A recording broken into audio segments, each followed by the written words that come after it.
This is INCRadio, DCEM 954, the voice of truth, the official radio station of the Church of Christ or Iglesia ni Cristo.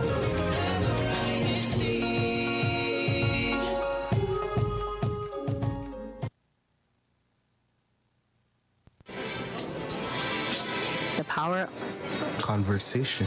It could change your whole life. INCRadio Chatline. Conversations that matter.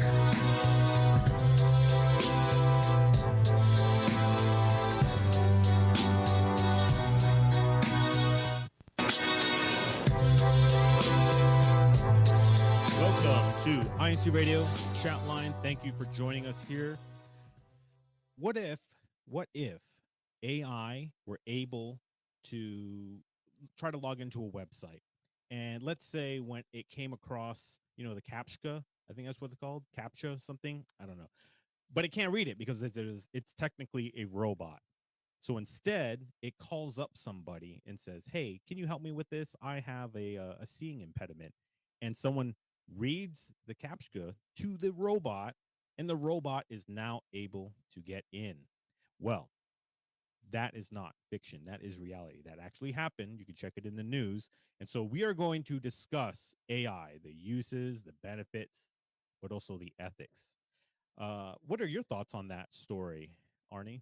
So I have a negative and a positive. So, with there are different types of AI that people are using to help them write things. And so I had to do a year in review for work to determine if I'm going to get a raise or not, right? So I wrote on all my accomplishments, and AI came up with a really great summary of what I did for the whole year that I submitted, which I think was great. So in that aspect, I think it's okay.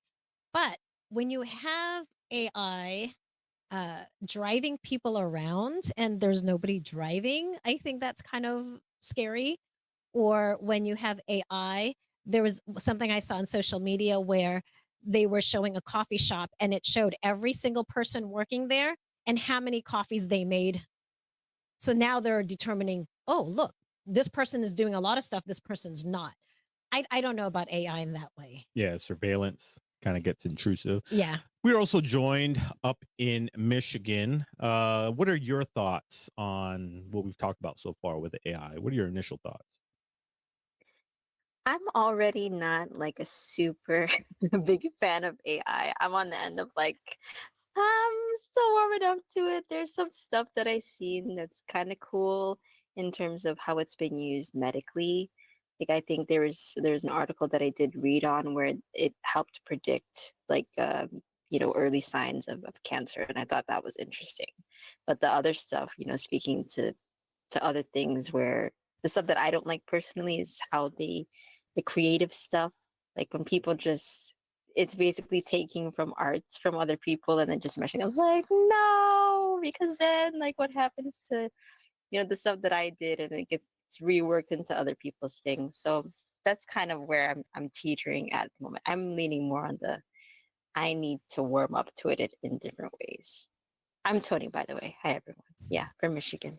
And the way I see it, AI has been more of a next evolution of the search engine. Because oftentimes when I'm asking a question in AI, by the way, you can find AI in almost every search engine now. Mm-hmm. You can actually find it on Facebook now, also in Twitter. They have their own AIs. If you go into your messaging, you can message it directly, give it prompts, and it'll return, based on what it reads. But you can tell it's relying on information from the internet. Mm-hmm. Because it reads like forum posts. It's like it even say people on forums say this, and that. I think that's kind of a negative because it's relying on that information being available. I have a feeling that a lot of the online forums where a lot of people drop their knowledge and wisdom into these forums, they're dying now because everyone just goes to Facebook. And if you notice, search engines don't bring up results from Facebook. Mm-hmm. So what are your thoughts on how AI, Arnie, what are your thoughts on how AI is able to get information? Do you think that's good, bad? I don't think it's good. because one, I think that's an invasion of privacy, and you don't know what kind of information they're getting. Like I said, AI can be helpful in some ways, but I think it can also be harmful. For example, Melanie put in there where it says a time it saves her time, so it allows her to focus on more important parts of her business. And so with that one, I think that's great because then that's helping her because it is helping her with giving her more time to focus on other things. But at what cost? You know, so I don't know. Right. I've often seen that as like a way to delegate things, and like I said, with an extension of it being a search engine, if you were going to type out like a listing in her case, and she's a real estate agent, you would have Googled that anyways. You would have said, how do I list out a listing? So it's just delivering it a little more efficiently. So for things like that, I think it's a good thing. Like for a lot of real basic things, I could see where AI is really helpful. And a lot of us are already comfortable with like those devices where you call its name, Mhm. right? And you ask it a question and I mean, that's in a way AI, and we're okay with that. I'm not okay with that. I get scared because I have my sister gave me one because I needed a speaker for the house so that I can hear my music around the house. And then sometimes I forget, and sometimes I just randomly say, "Hey Google," right? And then all of a sudden I hear this voice coming from the wall, which that means he was listening to my conversations when I'm talking to myself. Because Yes. hey, I'm not talking to anybody at home. Now, I must say, okay, don't think I'm crazy, but I must say there are times when I am home by myself and I get bored and I'll say, "Hey Google, tell me a joke." And then they could tell me a joke and now I'm having a conversation with somebody in my house by myself, right? So those things I think it's okay. But when it comes to like more personal stuff and things that nobody should know, I think that's scary. What about you, Tony? How often do you use AI? I feel like I use it unintentionally. Like when you were talking about earlier about with Google, and I'm searching up something, it will always, come up with an answer like the AI like determined or interprets, and I read that sometimes. I'm like, well, how true is that? Like I'm like because like what you mentioned earlier, it's just gathering it based off of information that it's collected. But I will say it is helpful when I'm, let's say, like on Amazon or I'm trying to buy something and it summarizes the reviews that are there. I'm just like, oh, that's helpful. So I don't have to go through all of the different reviews that people have said. It's like it's just basically, summarizing things, which is okay for me in that respect. And I think there's other ways too where it automates. Like I know for creators, right? And you don't want to spend a lot of time trying to do the menial tasks that would take you like hours normally, like transcribing possibly, right? Or just like doing those different things. It's all the little stuff that you want to get out of the way so you have more time to do the creative stuff. I think that stuff is helpful. Like if AI could automate doing laundry, I would love that. It probably already does, to be honest. But you know what is scary when you were talking about that? There's a radio show that I listen to every morning. I don't listen to country music, but they were the most entertaining ones. So then I ended up listening to their station. They have this AI program where you could tell them what genre you want and then what topic you want, and they'll create a song. Oh, And I've done Oh that before. It's yeah, fun. Yeah. I mean not a sometimes fan. it is funny and all that stuff, but just that alone, I think that yeah, no. Because like I said, Yeah, they do it agree. for entertainment, just to see what songs it could come up with because it's just funny. But I'm hoping that's not how some people would go in and say, "Hey, that's their song" or whatever. I don't Yeah, know. I mean, that it is makes fun. Like when I first heard about it, I was like poking and prodding. I'm like, what can this thing do? And I was like, hey, can you write a Yelp style review in the writing voice of William Shakespeare for like a lo mein restaurant? And I was laughing because it was so funny because It it could is. produce that. It is funny, but like if you're just doing it for entertainment, I get it. But not to make it as like, "Hey, I created this song," because really they didn't.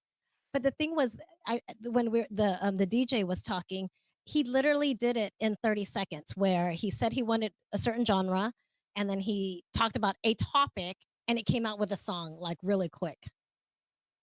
So what do you think about the robots taking over? What are your thoughts on that? how it's slowly starting to be a part of everything. What do you think about that? Okay, so in San Francisco, they have these cars that are now driverless. They are driving, and they use it as a ride share. Okay, so you can ride share, call one of these guys, they'll come pick you up and take you where you need to go. And the concept, I think, it's great. But then in one of the streets, there was a big sinkhole. But of course, AI doesn't know what's going on. So now they're just literally driving through the sinkhole because, and the road is closed because of the sinkhole, but it's still going through there because it doesn't know any better. And so Right. I think that's dangerous.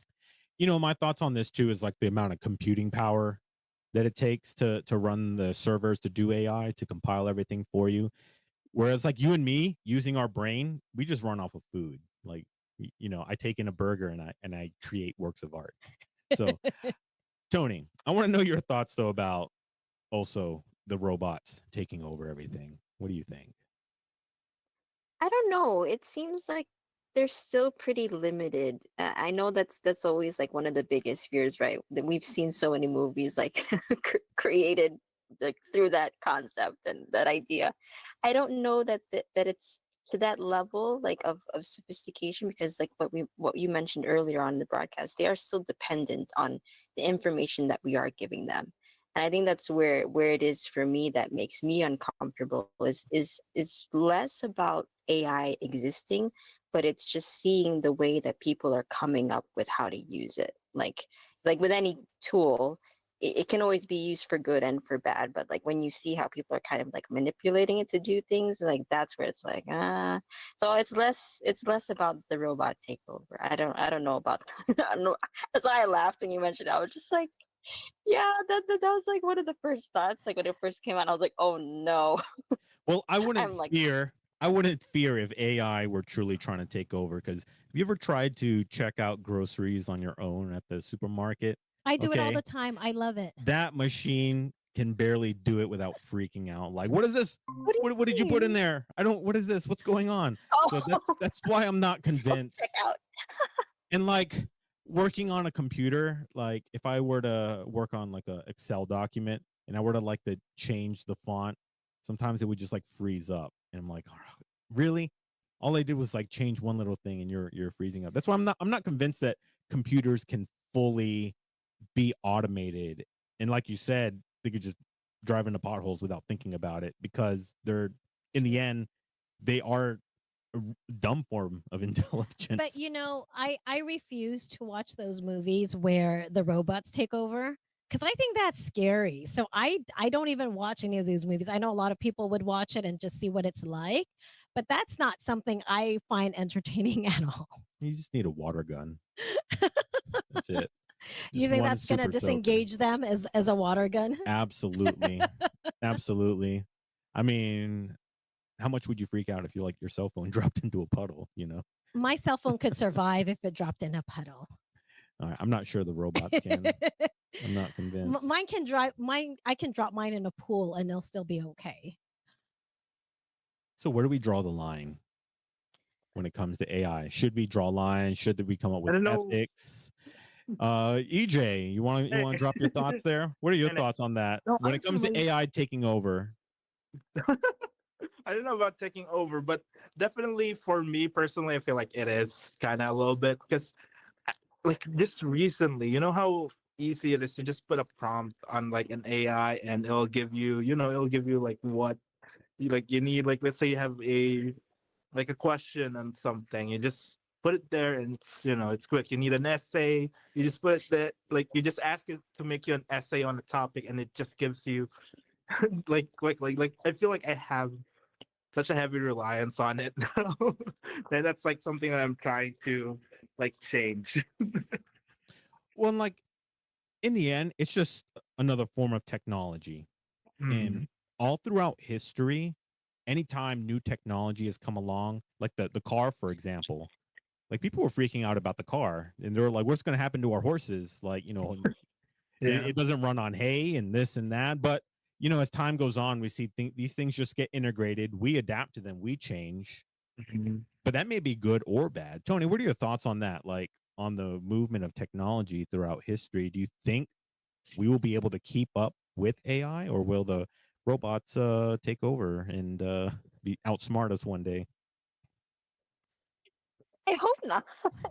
No, I don't see that happening just because um there with stuff like this, especially with something as prevalent as AI, it's hard for me to think that some regulations wouldn't eventually come in place, just because it's something that's being so universally used. Like, I know it's kind of hard to control everybody, and you can't always, but I also believe in the good of people and everyone trying to work together to kind of keep it, under control. So it's something that, um, I think us as individuals, like, in order to contribute to the goodness of it, is to just be mindful of how you're using it, be more self-aware in the ways that you're trying to use it. Like, don't encourage the bad ways that other people are doing it, and don't put more light on that stuff. So that's just me personally. So So you were yeah. asking Nate, like, where do you draw the line, right? And so Charmaine had sent a direct message through us before the show even started, when she knew we were talking about AI. And she's a designer. So that's what she does for a living. And so she was saying that AI should never be considered as art.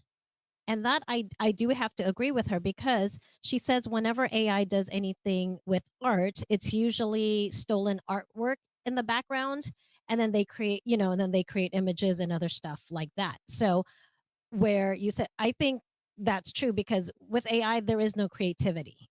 They're using someone else's work, or they're doing other things. And so for people to call it art, I don't think they should. And that's what Charmaine was saying, and I totally agree with her. Yeah, I've used it definitely for like art projects, like for making thumbnails, for example. And it usually takes about a dozen tries of telling it, like, no, try it again, no, try it again, no, try it again, before it finally gets something that's somewhat acceptable. Yes, because sometimes, I do remember where we tried it, and then somebody had like 3 arms, Yeah. right? Or else, or something that was just different. But like we said, where do you draw the line when it comes to AI? Because Melanie had posted something there in the comments too, right?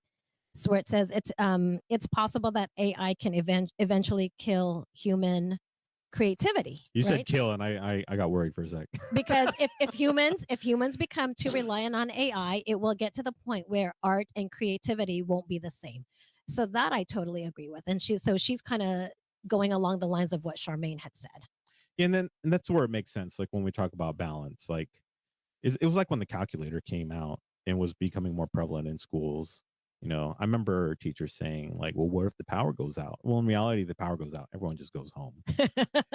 So but yeah, so I mean, it just becomes a part of life. But it's like we've all been saying, you got to have that balance. You can't overly rely on it. Nothing really beats human creativity. Mhm. I have not seen AI come very close, but it is really helpful though.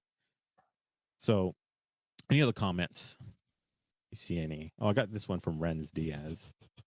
What did he say this time? All right, let me throw it up there. Uh, It should help from organizing stuff and providing stats and info available, but not on decision making. Maybe a recommendation based on probability, but never as an absolute or definite solution or answer. Yeah, very I much. agree. Yeah. That's a Like great I said, answer. I love that. yeah, because when it helps you to do things, I totally agree, organization and everything, because you're not stealing something from anybody, right? You're getting your time. But like Charmaine was saying, when it comes to art and everything, then that's a whole nother story. Tony, would you rely on AI to drive you to work? Would you do the whole self-driving car thing? Well, I feel like this is also influenced by my preferences because I actually like driving. If you were to ask someone who doesn't like driving, they might say a different story. I like driving. It's therapeutic for me. So no, I wouldn't be, if it was possibly like a long trip that I'm about to like pass out from exhaustion and I'm driving solo, then maybe I would like to believe that there would be systems set up to make it safe in that way. But I am a skeptic a lot of the time, just with gadgets in general. Like I'm the person that will take forever to go through with the purchase just because I scrutinize like reviews like crazy. So all the more so I feel like with AI, just not to be See, like a negative Nancy, but and you know what's funny is because I have a friend who travels a lot for work. He's from Florida, and every time he goes places and he does the ride share, he always gets the ones that there's no driver. And I found it fascinating, and I thought it was pretty cool. But then, and he was saying it was really safe, but then how safe is it really? Like, I think I would do it just to try it out, just, because I think it would be fun. And then I don't have to be scared about who the driver person is because there's nobody driving, right? But, you know, would they stop in time? How would it be during traffic? Mhm. Would they run a red light? You know what I'm saying? So that's the fear I have. Well, in like a lot of cars, modern cars nowadays, you can't turn off a lot of this automated stuff. So my wife's car has that. It's like it wants to keep you in the lane. Mm-hmm. If you change lanes without using your turn signal, it fights you. Yes. And I hate driving it. Yes. But for other people, I do see like, when I commute in the morning, I'm like, some of these people need to be in an automated car because they're not paying attention. Yeah. For my dad, he has that on his car and he needs it because sometimes his reaction is kind of slow. So if he's swerving a little bit, it takes him back, which I think is great. But I figured out how to turn it off because when I'm driving, I turn that off. And people joke like, if there's like a Tesla, right, and it's not letting you merge in, it's like just cut in front of it. The automation will brake for it and give you the lane. See, I don't like that. I rode in one and they had the automatic driving. I felt so sick because the way they brake, it's not gradual. It's like really hard. And so that just yeah. makes you dizzy. So I'm like, no, I don't like that. Uh-uh. Yep, can't fully rely on it. So it seems like we all kind of agree though that it is useful, but we don't want to rely on it fully. Do you see maybe some people fully relying on it? Yes. Yes. Like how? What do you see? Like right now, I know that there's a lot of students out there who rely on, like, they can't write a paper and Yes. they really rely on AI to do it. And fortunately, there are some programs that can determine if it was written by artificial intelligence or if the student actually wrote it. Because back then when we had to write a paper, it's either you wrote it or someone else wrote it for you, but it wasn't AI. Now, I actually know a parent whose kid, he's really into AI, and he gives it prompts to write out actually a book for him. He's basically outsourcing being an author, but he's been able to write a book little by little with prompts. And I thought that was really cool. So even though, yeah, you're not really, I mean, I think a lot of books nowadays, they're not written by the author, especially like politicians. They just kind of dictate it to somebody and a ghostwriter takes care of it. So I don't know. I have a friend who's an author and she writes all her stuff. yeah, well, like you said, you can sometimes tell and you appreciate it more when you know that it's somebody's original Mhm. idea. So yeah, so I don't see it fully taking over. I just feel like it's just going to integrate. I think people are going to step back when they realize like they're tired of trying to generate a thumbnail and it's just not doing it. It's like I could just do this myself. See, I think, just like with the movies, I think it will take over. I think it will get to the point where there's some robots that actually look like they're human and people wouldn't know the difference. I don't know. Your thoughts, Tony? I don't think it'll go that far. I saw a comment in the live chat from I think it's Mikey Rasho. Oh, Um Mikey. yeah, he said he uses primarily for brainstorming and inspiration. He doesn't see it as 100% accurate enough. And I don't know that it could get accurate enough just because I think what AI is missing is the conscious that we have, right? To be able to the ability to use information as we do, whereas with it, it's just kind of taking information and it's following certain steps to get to stuff, but not it doesn't have the I can't think of the word, but maybe I am AI. No, I'm not. It doesn't have Like, passion for sure. yeah, there's something about it that I think it could get close to a certain level of sophistication. That was the word I was looking for, but not not to our level where it's like sentient. I think that's the other word I was looking for, where it can really, act. I don't I don't think that people should depend on it either for relationships. That's one of the things that I've kind of seen too, where they just form these connections, and then I get it if you're like asking it jokes and stuff like that, but that that doesn't replace like actual human connection either. So But I think what was scary because in my line of work, we have a lot of web based training that they have to do on a regular basis. And so they started using AI, and my coworker, it's her face that's there, but then the content and everything, it's all done by AI. And it looks like it really is her talking. I mean, like it's her voice and everything. And so it looks like she's teaching the lesson when really she's not. And I thought that was kind of scary. And when you go on YouTube, if you look up some things, like if you want to look up like a review, I've been seeing a lot of very obvious, very, very obvious, like AI generated videos on YouTube where like the voice is clearly being, robotic, and all the images, it's just pulling from wherever, and it's kind of thinking that it's relevant. And I think there is somebody who's kind of like checking it over, but they also don't get a whole lot of interactions because I think people can tell like this is just not good. This is obviously like, what's the first three Google search results, and let's put together a video that way. So that's where I kind of see like there's no passion in AI. It just gives you the basics, and it just doesn't really care about, trying to do something or go above and beyond. So I'm kind of on the fence with it. I do give it some things, but I do find myself just like doing things myself. Yeah. So, what about you, Tony, to close this out? What are your thoughts for the future on how you will use AI? I think with anything that's new, especially because we don't know a whole lot about it yet, just make sure that you take stuff um carefully. Like with any tool, use it carefully. Like don't abuse it.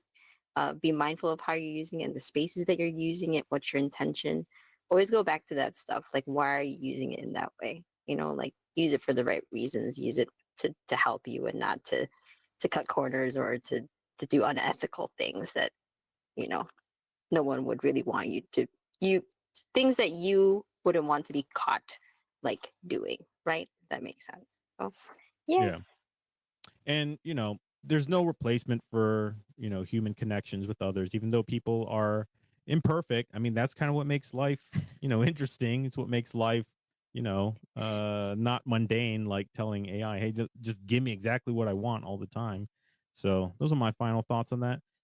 We thank you for joining us here on Chatline tonight. We do have to cut it short, but hopefully you can join us again. Chatline, we're also on Fridays, correct? And also here on Saturday night. So I hope you guys tune in again. So thank you for joining us. Have a good night or a good day. What I ask, let me always dwell in the temple of the Lord till I breathe my